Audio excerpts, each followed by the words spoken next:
Assalamualaikum warahmatullahi wabarakatuh. Selamat siang kepada Bapak Mohtana dan Ibu Hoirunisa Athar. Kami dari kelompok 4 akan mempresentasikan tentang perencanaan kawasan perumahan Bumi Residence PT Arta Bumi Sejahtera. Next.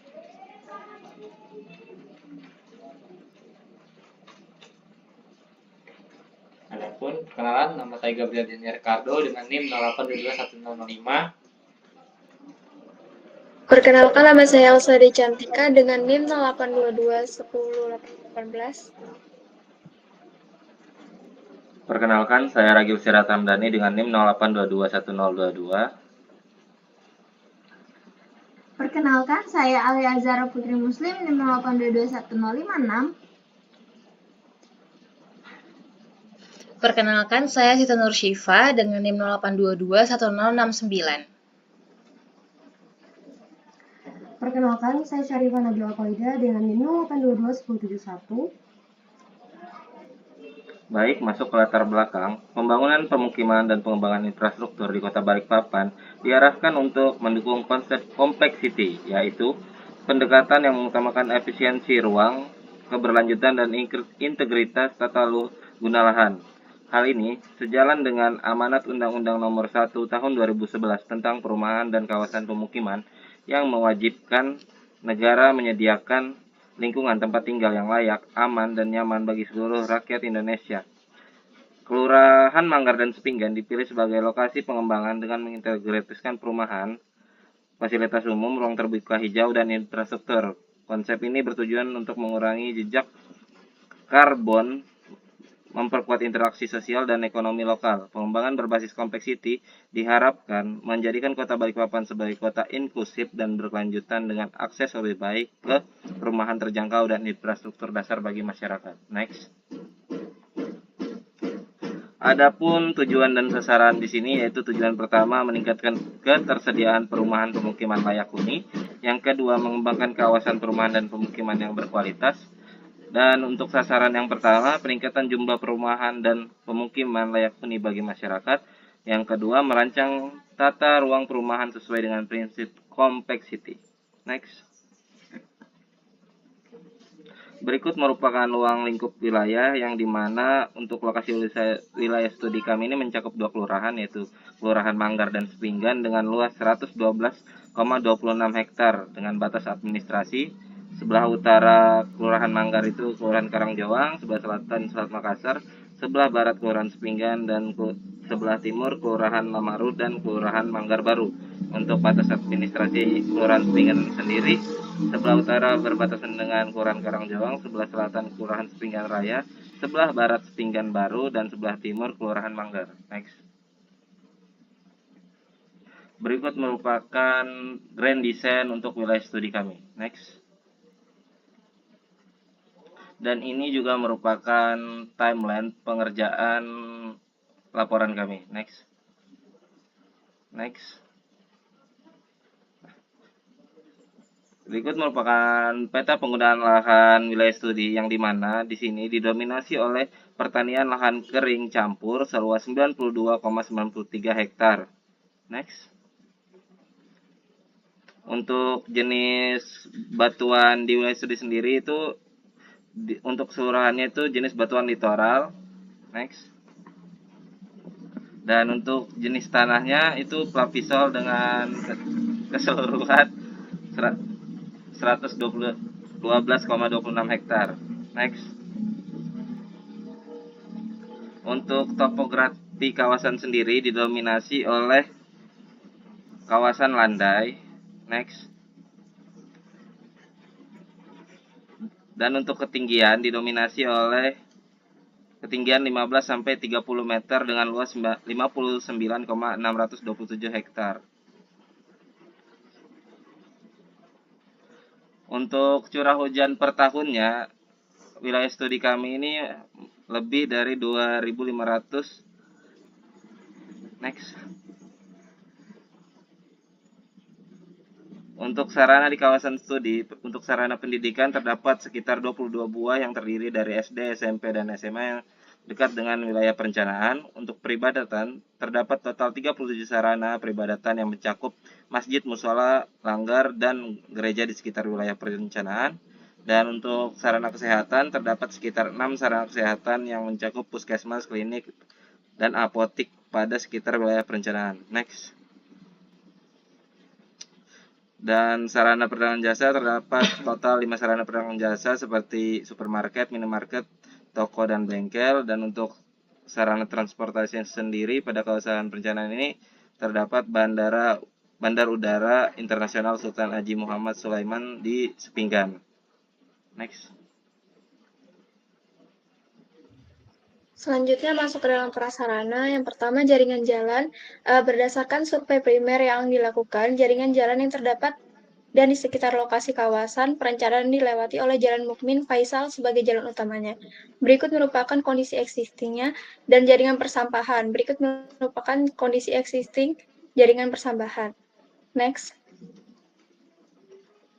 Untuk jaringan listrik, berdasarkan survei primer yang dilakukan, jaringan jalan yang terdapat dan di sekitar lokasi kawasan perencanaan dilewati oleh Jalan Mukmin Faisal sebagai jalan.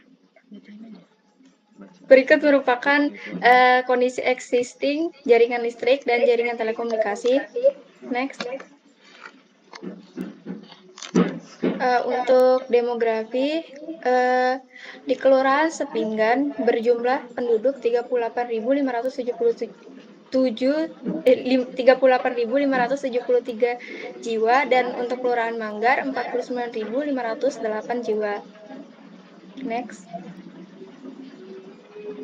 Berdasarkan jumlah penduduk jenis kelamin di Kelurahan Sepinggan didominasi oleh laki-laki sebesar 51% dan Kelurahan Manggar juga didominasi oleh laki-laki sebanyak 50,9%.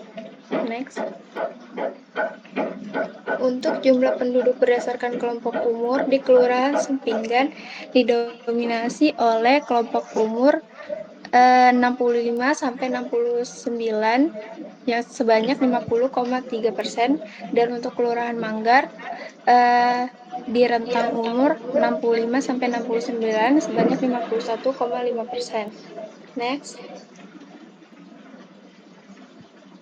Untuk jumlah penduduk berdasarkan agama di Kelurahan Sepinggan didominasi oleh agama Islam sebanyak 88,6% dan untuk Kelurahan Manggar sebanyak didominasi oleh agama Islam juga sebanyak 87,8%. Next.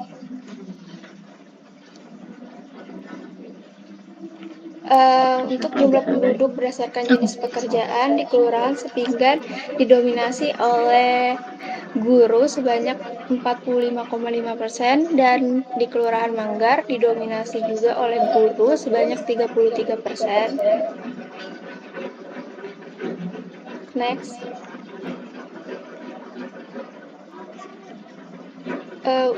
Jumlah penduduk berdasarkan tingkat pendidikan di Kelurahan Sepinggan didominasi oleh S2 sebanyak 78,1% dan di Kelurahan Manggar didominasi oleh D1 dan D2 sebanyak 44%.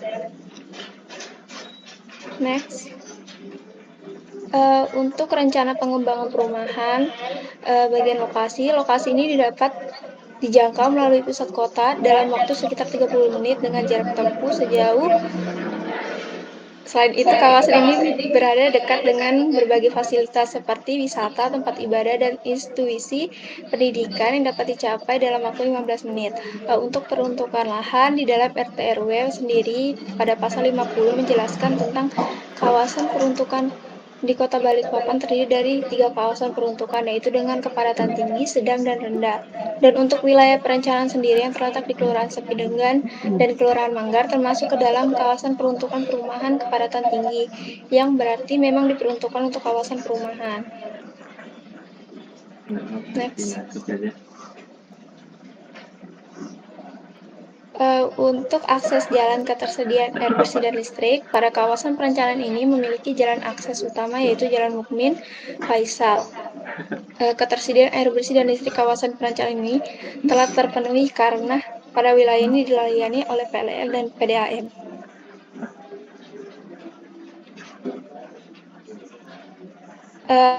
kualitas visual, lokasi yang direncanakan untuk perumahan ini memiliki pemandangan indah dengan sisi barat yang dihiasi oleh pepohonan rindang.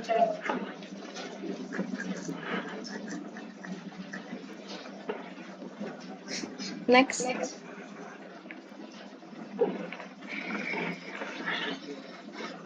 Untuk analisis kependudukan, berikut merupakan proyeksi analisis kependudukan di Kelurahan Sepinggan dan Kelurahan Manggar. Next.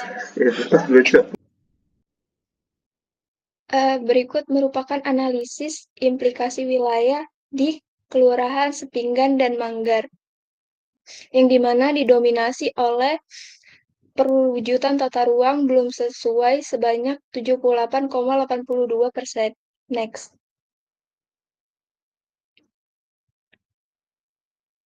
Berikut merupakan dominasi pemanfaatan ruang di Kelurahan Sepinggan dan Manggar, di mana didominasi oleh pertanian lahan kering dan campur sebanyak 75,66%.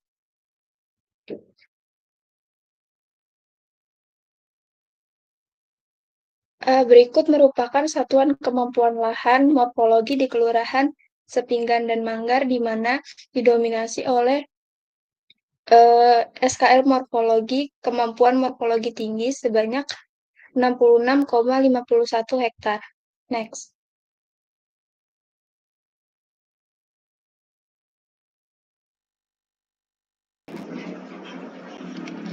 Selanjutnya, adapun satuan kemampuan lahan kemudahan dikerja untuk yang kurang itu sekitar 0,09 hektar, yang sedang 3,46 hektar. Terus untuk yang dikerjakan tinggi itu 108,69 hektar dengan total 112,26 hektar. Next. Lalu untuk kestabilan lereng itu totalnya ada di 112,26 hektar dengan yang paling tinggi itu di 65,97 hektar.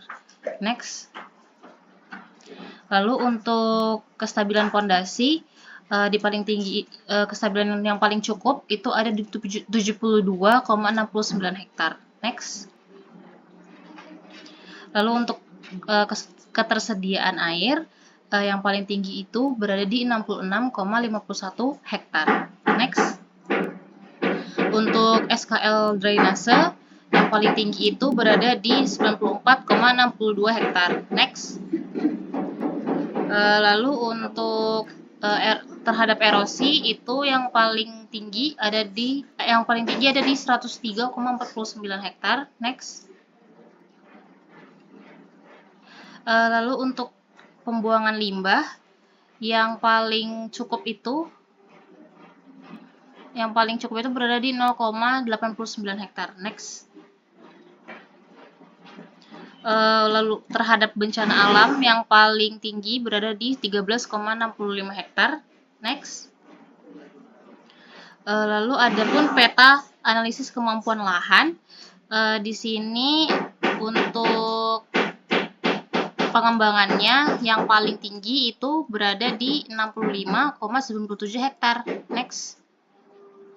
Adapun analisis kebutuhan rumah di Kelurahan Sepinggan, jadi untuk tahun 2024 dengan proyeksi dan asumsi KK ditemukan backlog sebanyak 383 hektar. Untuk tahun 2029 itu 4.090. Untuk 2034 ada di 8.617. Lalu di 2039 ada 13.145. Di 2024 ada 17.673. Next. Next. Lalu untuk di Kelurahan Manggar sendiri proyeksi backlognya ada di seperti di layar. Next. Lalu untuk analisis proyeksi kebutuhan rumah untuk di Kelurahan Sepinggan dengan vacancy role sebanyak 1.274. Next. Ditemukan total proyeksi kebutuhan rumah sebanyak 26.448 rumah. Next. Lalu untuk analisis proyeksi kebutuhan rumah di Kelurahan Manggar dengan vacancy rate 1.274. ditemukan total yaitu 8.713 rumah. Selanjutnya akan dilanjutkan oleh rekan saya.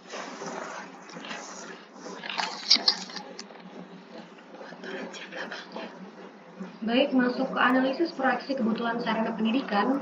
Di sini seperti yang kita tahu, karena proyeksi penduduk meningkat, tentunya di kedua kelurahan ini memiliki kebutuhan sarana pendidikan yang juga meningkat. Di mana di jenjang pendidikan TK di tahun 2024, di tahun 2044, di Pinggan sendiri mengalami kenaikan sebesar 101 untuk kebutuhan sarana pendidikan di jenjang TK-nya, dan untuk di Manggar mengalami kenaikan sebanyak 73 untuk kebutuhan TK di Kelurahan Manggarnya. Lalu untuk di jenjang SD di Kelurahan Sepinggan di tahun 2044 mengalami kenaikan sebesar 79 untuk kebutuhannya, dan Manggar sebesar 57 untuk kebutuhannya. Di jenjang SMP di Kelurahan Sepinggan di tahun 2044 mengalami kenaikan kebutuhan sarana pendidikan menjadi 26, dan di Kelurahan Manggar menjadi 19. Dan untuk jenjang SMA-nya di Kelurahan Sepinggan di tahun 2044 mengalami peningkatan kebutuhan sebanyak 26, dan di Kelurahan Manggar mengalami peningkatan kebutuhan sebesar 19. Next. Lalu masuk ke analisis proyeksi kebutuhan sarana peribadatan. Di sini di musola atau langgarnya di Sepinggan di tahun 2044 mengalami kebutuhan sarana pendidikan yang meningkat sebanyak 503, dan di Manggar sebanyak 364. Lalu untuk masjidnya di tahun 2044 di Sepinggan mengalami peningkatan kebutuhan 50, dan Manggar sebanyak 36. Lalu untuk masjid lingkungannya di Kelurahan Sepinggan mengalami peningkatan 1 di setiap 5 tahun terakhirnya, dan di tahun 2044 ada kebutuhan sebanyak 4, dan untuk Kelurahan Manggar ada sebanyak 3 masjid lingkungan yang dibutuhkan. Next. Masuk ke analisis proyeksi kebutuhan sarana kesehatan. Di sini di Posyandu di Kelurahan Sepinggan mengalami kenaikan kebutuhan sebesar 101 di tahun 2044, dan Manggar sebanyak 73. Untuk klinik bidan di Sepinggan mengalami peningkatan kebutuhan sebanyak 4 di tahun 2044, dan Manggar sebanyak 3. Dan di puskesmas di Kelurahan Sepinggan mengalami peningkatan kebutuhan sebanyak 4, dan Manggar sebanyak 3. Next. Lalu untuk analisis proyeksi kebutuhan sarana perdagangan dan jasa. Di sini untuk toko atau warung di tahun 2044 itu sebanyak 49 di Sepinggan, dan Manggar sebanyak 364. Lalu untuk pertokoan di Sepinggan sebanyak 21 untuk tahun 2044, dan di Manggar sebanyak 15. Dan untuk pusat pertokoan dan pasar lingkungan di Sepinggan di tahun 2044 mengalami peningkatan kebutuhan sebanyak 4, dan Manggar sebanyak 3. Next. Oke, masuk ke analisis proyeksi kebutuhan sarana transportasi. Pada kawasan perencanaan perumahan terdapat titik simpul transportasi berupa Bandar Udara Internasional Sultan Haji Muhammad Sulaiman Sepinggan yang berjarak 6,4 km dari kawasan perencanaan perumahan. Meskipun jarak ini melampaui batas yang direkomendasikan untuk standar sarana transportasi perumahan, dengan mempertimbangkan jumlah penduduk yang besar, pembangunan sarana transportasi di kawasan tersebut dianggap tidak diperlukan. Next.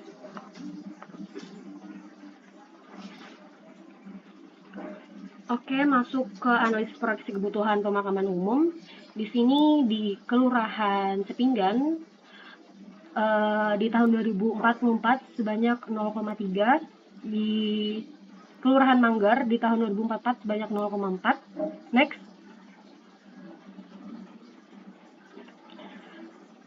Untuk di Kelurahan Sepinggan sendiri, di analisis proyeksi kebutuhan jaringan listrik di tahun 2044 total kebutuhan wattnya sebanyak 30.967,548 watt. Baik, next.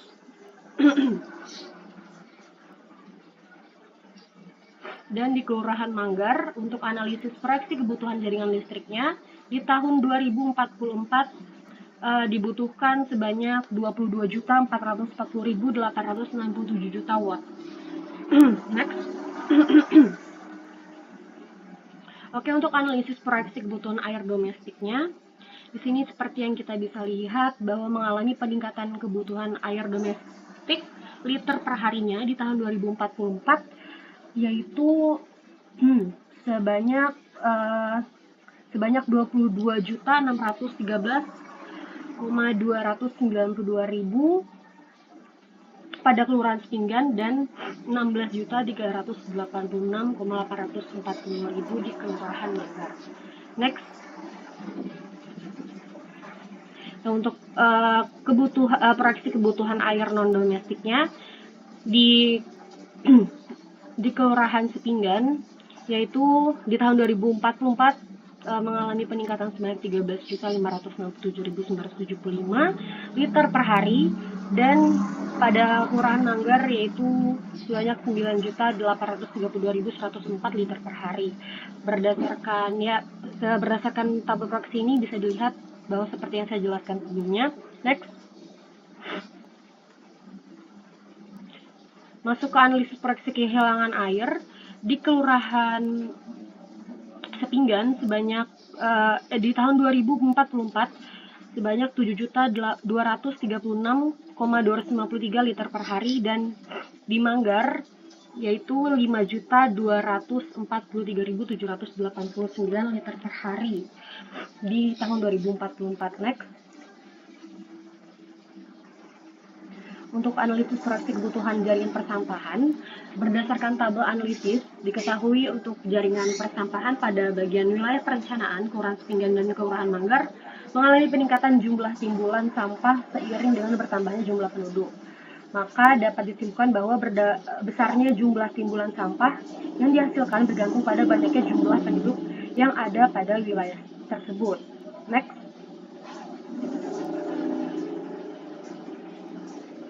Masuk ke analisis kelembagaan. Di sini seperti yang kita tahu, kelembagaan adalah sistem yang terdiri dari aturan-aturan, norma, dan nilai-nilai bersama yang mengatur interaksi antara anggota suatu kelompok. Berdasarkan RDTR dan peraturan zonasi kabupaten atau kota dalam penyusunan RDTR terdapat substansi, tahapan, dan keterlibatan berbagai pihak. Berikut merupakan lembaga yang terlibat dalam penyusunan RDTR pada wilayah perencanaan Kelurahan Sepinggan dan Kelurahan Manggar. Di sini ada yang pertama adalah Lembaga Kelompok Tani Sumber Laut Berjaya di Kelurahan Manggar yang ada di bidang ekonomi, dan berikut merupakan kondisi existingnya. Untuk next selanjutnya akan dilanjutkan oleh rekan saya. Baik, selanjutnya kita akan masuk ke zona kawasan rencana yang kami bangun. Yang pertama untuk zona perumahan sendiri. Zona perumahan ditempatkan di area yang dengan tingkat kebisingan yang rendah dan pemandangan yang indah, sehingga tidak akan mengganggu kenyamanan dan kualitas hidup para penghuninya. Selanjutnya ada komersial. Nah, zona komersial sengaja ditempatkan di daerah tengah-tengah komersial. Dimaksudkan untuk mudah diakses oleh penduduk maupun pengunjung sehingga mendukung aktivitas perdagangan dan jasa yang berjalan dengan lancar. Penempatan zona komersial sendiri memberikan kemudahan bagi penghuni maupun masyarakat untuk mengakses berbagai fasilitas dan layanan yang tersedia, sekaligus meningkatkan daya tarik kawasan penghuni bumi residence sebagai destinasi yang terintegrasi berfungsi dengan baik. Next.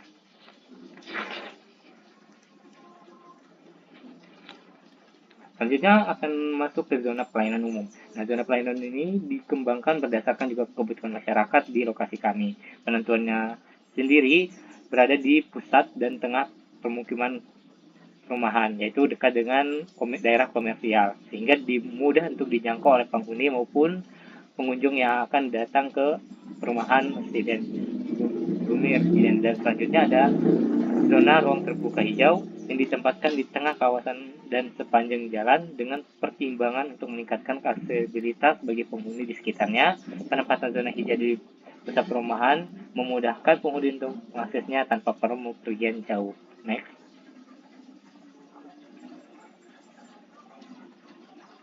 Nah, adapun alur pengembangan kawasan kami, yang pertama kami akan menyediakan lahan, pembangunan jalan, penyediaan air listrik, dan juga air untuk sarana prasarananya itu di tahun 2024 hingga 2029. Selanjutnya di tahun 2030 hingga 35 kami akan menyediakan akses telekomunikasi dan penampungan air. Dan juga di tahun yang sebelumnya untuk tanggal 2024 dan tanggal 29 ada juga penyediaan akses pedestrian. Next. Nah, selanjutnya untuk tahun berikutnya tahun 2035 hingga seterusnya kami akan membangun langsung sekaligus 3 tipe rumah, yaitu tipe rumah 60, 70 dan 90. Nah, selanjutnya di tahun 2030 hingga 35 kami akan membangun ruko dan pertokoan serta juga food court. Nah, selanjutnya untuk zona pelayanan umumnya sendiri kami akan bangun di tahun 2035 hingga 2040. Selanjutnya untuk pengembangan kawasan pendidikan, kami juga akan membangun yayasan pendidikan di tahun 2040 hingga 2045. Next. Nah, selanjutnya untuk tahap pengembangan kawasannya sendiri, kami akan membangun di tahun 2024 hingga 2029 itu pembangunan taman publik dan pembangunan bendali. Selanjutnya juga akan ada pengembangan RTNH, yaitu pembangunan lapangan olahraga atau sport center. Next. Nah, adapun zona perumahannya kan seperti saya sebutkan sebelumnya, kami akan membangun 3 tipe rumah, yaitu tipe 60, tipe 70, tipe 90. Yang pertama tipe 60 sendiri akan dilakukan untuk menguji pasar dengan membangun beberapa unit terlebih dahulu. Nah, sehingga permintaan dari calon pembeli dapat dianalisis lebih lanjut.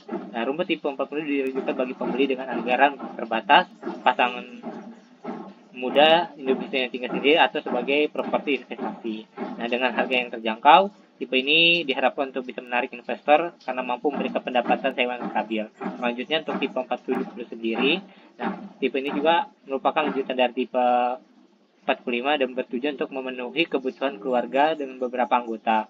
Nah, tipe 70 sendiri memiliki luas yang lebih besar, memungkinkan aja tambahan seperti kamar tidur ekstra ataupun ruang kerja dengan taman dan ruang terbuka yang lebih luas.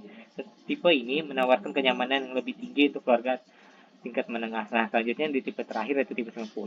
Nah, tipe ini sendiri dibangun bergantung pada permintaan dan respons pasar dari pengembangan sebelumnya. Nah, rumah tipe 90 dirancang untuk keluarga besar dengan desain yang dapat mengakomodasi banyak anggota keluarga. Desain minimalis, modern dan juga diterapkan pada tipe ini, memberikan fleksibilitas dalam indikator maupun eksterior.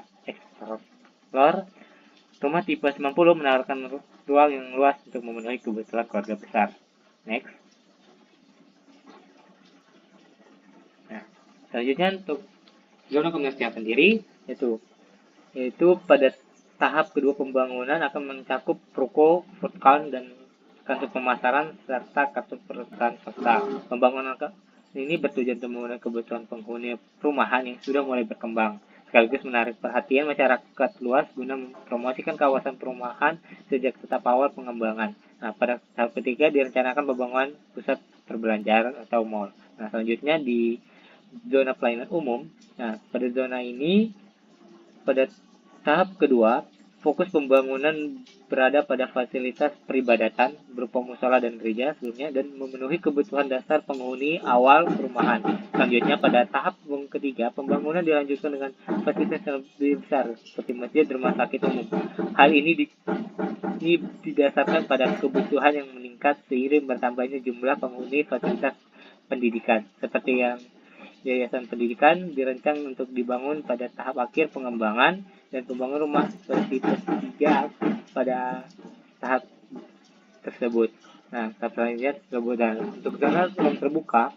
Nah, pada zona ini taman publik akan dibangun di pusat kawasan untuk memastikan kemudahan akses bagi seluruh masyarakat agar dapat berpartisipasi dalam aktivitas fisik dan sosial di ruang terbuka tersebut. dengan tujuan untuk meningkatkan kualitas hidup masyarakat. Nah, Greenbelt akan dibangun di median dan di sisi jalan sepanjang kawasan untuk membantu menyaring polusi udara, mendukung pertumbuhan vegetasi, dan mengurangi panas dengan menyediakan area teduh di sepanjang jalan. Pembangunan berdali akan ditempatkan di tengah permukiman. Dali ini digunakan untuk berbagai keperluan seperti pasokan air untuk pertanian sebagai cadangan air selama kekeringan. Area akan dibangun di ujung kawasan atau dengan rumah sakit untuk menghindari gangguan terhadap pemukiman. Pembangunan RTNH dengan tahap ketiga akan mencakup pembangunan lapangan olahraga yang dirancang untuk mendukung aktivitas masyarakat. Lapangan olahraga ini akan terletak di antara taman publik.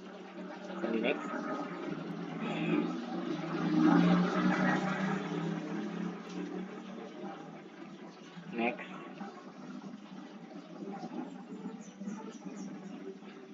Nah, ini yang saya sebutkan sebelumnya, itu ada area perumahan, area sekolah, komersi, dan peribadatan. Bisa dilihat di sini bahwa sudah dibagi secara 4 kelompok dan sudah diukur sesuai dengan kebutuhannya. Bisa di next. Dan ini untuk kawasan olahraganya sendiri dan juga kawasan RTNH dan juga bendalinya. Bisa next. Nah, dan ini yang sebelumnya saya sebutkan, yaitu perumahan tipe 60 akan berada di belakang dengan jumlah yang lebih banyak dari tipe-tipe lain sebelumnya. Selanjutnya ada tipe 70 dan juga ada tipe 90. Next. Nah, dan ini adalah waktu pelaksanaannya sendiri. Nah, waktu pelaksanaan sendiri yaitu penyiapan lahan di tahun 2025 hingga 2023 hingga 2024, yaitu penyediaan lahan, pembangunan jalan tahap awal, dan penyediaan drainase. Selanjutnya tahun 2025 hingga 2026 akan menyediakan akses listrik, penyediaan akses telekomunikasi, penyediaan akses air, penyediaan sanitasi, penyediaan persampahan, dan penyediaan kendali di tahun. Dan untuk penyediaan kendali sendiri itu tahun 2025 hingga di 2027. Next. Nah, di tahun selanjutnya ada pembangunan masjid di tahun 2026 hingga 2027, dan pembangunan kantor pemasaran itu akan dilakukan di tahun 2005 hingga 2026. Dan pembangunan rumah tipe 60 akan dilaksanakan di tahun 2026 hingga 2031. Selanjutnya untuk tipe rumah 70 akan dilakukan di tahun 2032 hingga di 2037. Dan terakhir akan dilaksanakan juga pembangunan rumah tipe 90 di tahun 2036 hingga 2042. Dan terakhir selanjutnya juga ada area pembangunan ruko akan dilaksanakan 2026 hingga 2033. Dan untuk food court dan juga pusat perbelanjaan sendiri akan dilaksanakan di tahun yang sama, yaitu 2034 hingga 2037. Next. Selanjutnya ada penyediaan taman, yaitu akan dilakukan tahun 2025 hingga 2007, yaitu adalah, dan selanjutnya ada penyediaan gazebo. Nah, penyediaan gazebo ini juga merupakan bagian dari pembentukan RTH-nya, yaitu maksudnya bendali, yaitu dilaksanakan pada tahun 2026 hingga 2027. Dan terakhir akan dibangun penyediaan sport center di tahun 2028 hingga 2029. Baik, selanjutnya akan dilanjutkan oleh rekan saya.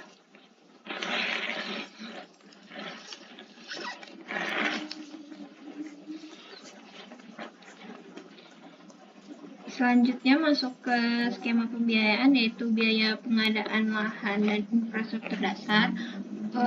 Biaya pengadaan lahan dan infrastruktur dasar untuk perencanaan pembangunan perumahan bumi residen titik kelurahan Mangga mencakup seluruh pengeluaran yang diperlukan untuk memperoleh hak kepemilikan tanah serta pembangunan infrastruktur dasar. Harga rata-rata lahan di wilayah ini adalah Rp500.000 per meter persegi dengan luas sebesar 100 hektar. Total biaya pengadaan lahan diperkirakan sebesar 500 miliar. Pembangunan infrastruktur dasar seperti jalan dengan lebar 16 meter dan pedestrian dengan lebar 2 meter diproyeksikan menelan biaya sebesar 40 M untuk penyediaan akses listrik. Setiap rumah dikenakan biaya rata-rata 2 M dengan total estimasi untuk 5.000 unit rumah sebesar 10 M dengan demikian total biaya pengadaan lahan dan infrastruktur dasar untuk bumi residence adalah sebesar 500 M. Next. 550 M. Selanjutnya pembangunan 10.000 unit rumah direncanakan untuk memenuhi kebutuhan hunian dengan 3 tipe rumah yang berbeda, yaitu tipe 60, 70, dan 90. Rumah tipe 60 dirancang dengan luas bangunan 60 meter persegi dan luas tanah sebesar 100 meter persegi hingga 120 meter persegi. Termasuk kategori hunian untuk kelas menengah sebanyak 5.000 unit. Rumah tipe ini akan dibangun dengan biaya pembangunan per unit sebesar 200 juta sehingga total anggaran yang diperlukan adalah 1 T. Selanjutnya rumah tipe 70 dengan luas bangunan 70 meter persegi dan luas tanah 120 hingga 150 meter persegi masuk dalam kategori entry level untuk keluarga yang membutuhkan ruang lebih luas banyak 3.000 unit. Rumah tipe 70 akan dibangun dengan biaya pembangunan per unit sekitar 250 juta yang menghasilkan total anggaran sebesar 750. Terakhir, rumah tipe 90 dengan luas bangunan 90 meter persegi dan luas tanah yang lebih lega sebanyak 2.000 unit rumah.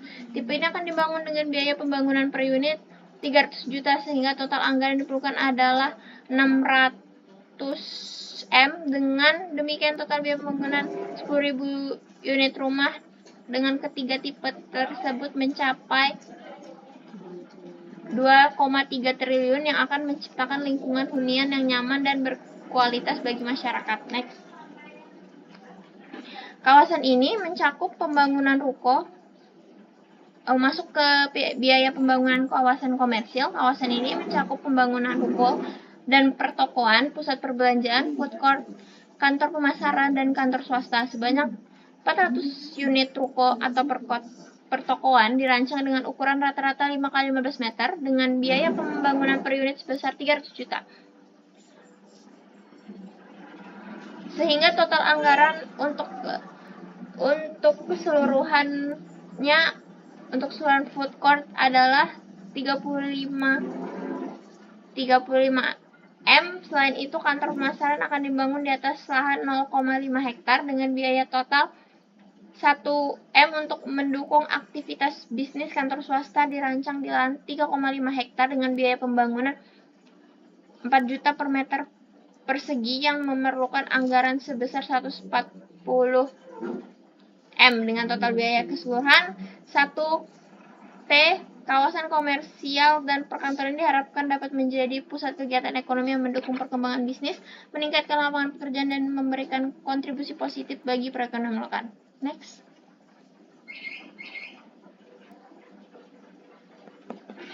Masuk ke skema pembiayaan biaya pembangunan pelayanan umum. Biaya pembangunan zona pelayanan umum di atas lahan seluas 7,5 hektar direncanakan untuk memenuhi kebutuhan masyarakat dalam sektor pendidikan dan peribadatan. Pada zona pendidikan, pembangunan akan mencakup fasilitas pendidikan lengkap yang terdiri dari sekolah dasar, sekolah menengah pertama, dan sekolah menengah atas. Fasilitas ini direncanakan dibangun di atas lahan seluas 5 hektar dengan biaya pembangunan 20 juta per meter persegi. Total anggaran dibutuhkan untuk fasilitas pendidikan ini mencapai 1 T, termasuk pembangunan gedung sekolah, area bermain, dan fasilitas pendukung lainnya untuk menciptakan lingkungan belajar yang ideal. Pada zona peribadatan akan dibangun masjid dan musola untuk memenuhi kebutuhan spiritual masyarakat. Masjid direncanakan di atas lahan sesuai 2 hektar dengan biaya pembangunan sebesar 500.000 per meter persegi, sehingga total biaya pembangunan masjid mencapai 100 M. Selain itu, musola akan dibangun di atas lahan seluas 0,5 hektar dengan biaya 250 per meter persegi dengan total anggaran sebesar 12,5 M dengan total biaya pembangunan sebesar 1,1 M. Zona pelayanan umum ini dirancang untuk mendukung kebutuhan masyarakat dalam bidang pendidikan dan peribadatan, sekaligus menciptakan lingkungan yang nyaman dan harmonis untuk seluruh penghuni kawasan. Next. Selanjutnya masuk ke skema pembiayaan biaya pembangunan zona ruang terbuka hijau. Biaya pembangunan zona ruang terbuka direncanakan untuk menciptakan ruang terbuka hijau dan sport center di atas lahan seluas 10,8 hektar. RTH biasanya akan dibangun di atas lahan seluas 4,2 hektar yang mencakup taman publik, area hijau, dan fasilitas pendukung seperti jalur pejalan kaki, serta tempat duduk untuk rekreasi masyarakat. Biaya pembangunan RTH ini Sementara itu, sport center direncanakan di atas lahan seluas 6,6 hektar untuk menyediakan fasilitas olahraga modern yang meliputi lapangan sepak bola, lapangan bulu tangkis, trek jogging, dan gedung olahraga multifungsi. Dengan biaya pembangunan sebesar 250.000 per 1.000 meter persegi, total anggaran untuk sport center adalah 165 M. Dengan total biaya pembangunan sebesar 249 M, zona ruang terbuka ini diharapkan dapat menjadi pusat aktivitas rekreasi dan olahraga bagi masyarakat, meningkatkan kualitas hidup, dan mendukung terciptanya lingkungan yang sehat serta harmonis di kawasan tersebut. Next. Kemudian masuk ke skema pembiayaan skema kerjasama investasi, yaitu pada tahun 2023 dan 2024 akan dilaksanakan penyiapan lahan, pembangunan jalan tahap awal, dan penyediaan drainase dengan kerjasama bersama PT Jakarta Toll Road Development dan PT DNA Mitra Teknik. Selanjutnya pada tahun 2025 dan sampai 2026 akan dilakukan penyediaan akses listrik, penyediaan akses telekomunikasi dengan kerjasama PT Daya Tama Prima Energi, PT Daya Mitra Telekomunikasi. Next. Masih di tahun 2025 dan 2026 akan dilakukan penyediaan akses air, penyediaan sanitasi, penyediaan bendali, dan pembangunan kantor pemasaran dengan kerjasama PT Epirok dan PT Wahana Adya. Selanjutnya pada tahun 2026 sampai 2027 akan dilakukan penyediaan bendali, pembangunan masjid, dan pembangunan rumah tipe 60 yang akan kerjasama dengan PT Wahana Adya dan PT Wijaya Karya Tbk. Selanjutnya pada tahun 2028 sampai 2029 masih dengan pembangunan rumah tipe 60. Pada tahun 2032 sampai 2033 selanjutnya dilakukan pembangunan rumah tipe 70. Next.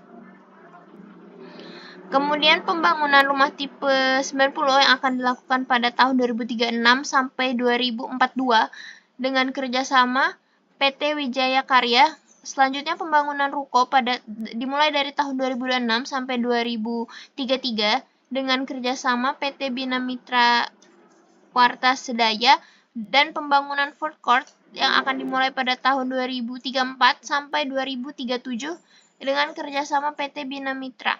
Selanjutnya pada penyediaan taman dimulai pada tahun 2025 sampai 2027, penyediaan gazebo dari 2026 sampai 2027, dan penyediaan sport center yang dimulai dari tahun 2028 sampai 2029. Next. Itu tadi presentasi dari kelompok 4. Terima kasih.